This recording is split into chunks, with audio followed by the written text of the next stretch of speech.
Hey guys, welcome to my Natural Academia, and today I'll be showing you guys how I moisturize my hair.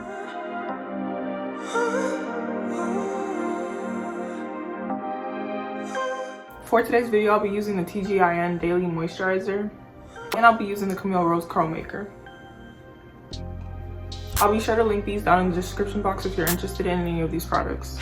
Hey guys, so it's been exactly 6 days since I last moisturized my hair, and the last time I moisturized my hair was my last wash day routine. And as many of you guys may already know, I do moisturize my braids every 6 to 7 days. So I'm pretty much starting on relatively cleaner hair, but I do plan on leaving these braids in for another 3 to 4 weeks, and I'm going to be doing the same routine within those 3 to 4 weeks.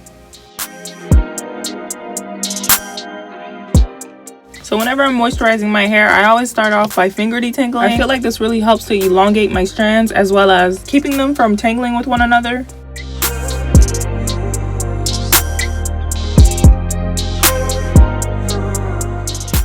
To moisturize, I like to start off with the TGIN Daily Moisturizer. And again, I will be linking these products down below just in case you're interested. This product claims to promote hair growth, but I don't use it for those purposes. I use this product to help moisturize my hair. And truthfully speaking, this is the only product that I've ever bought that has helped to keep my hair moisturized for days on end. The next product I like to follow up with is the Camille Rose Curl Maker. This product on my hair is extremely moisturizing and it really helps with giving my hair definition. However, this product is a gel-like substance and I'm pretty sure you're supposed to use it when you're styling your hair, but I use it to moisturize my hair anyways, and I haven't witnessed any visible issues thus far. Just a quick side note, I was doing some research on the Camille Rose Curl Maker, and while this product does provide a lot of slip, I did see a few comments of people saying that this product left flakes in their hair.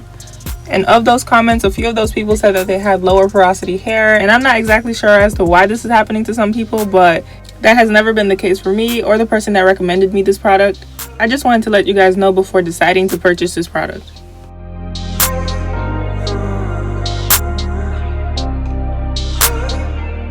By the way, like I stated earlier, I do plan on leaving these braids in my hair for another 3 to 4 weeks. So by the time I do take them out, my hair will pretty much be very elongated. So let me know if you guys want to see a braid out at the end of those 3 to 4 weeks. I'll be glad to do it. Anywho, I'm just going to let you guys enjoy the rest of this video without any of my interruptions. If you guys have any other questions, comments, or concerns, please feel free to do so in the comment section. I'll be happy to answer.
So that concludes today's video. Like I said before, I did wash my hair a week prior to this.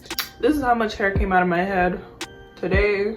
I have another 3 to 4 more weeks of leaving these braids in my head, and then I'll take them out. If you guys have any questions, please feel free to ask me down below. I'll be glad to answer. I appreciate you guys for clicking on this video and watching. See you guys next time.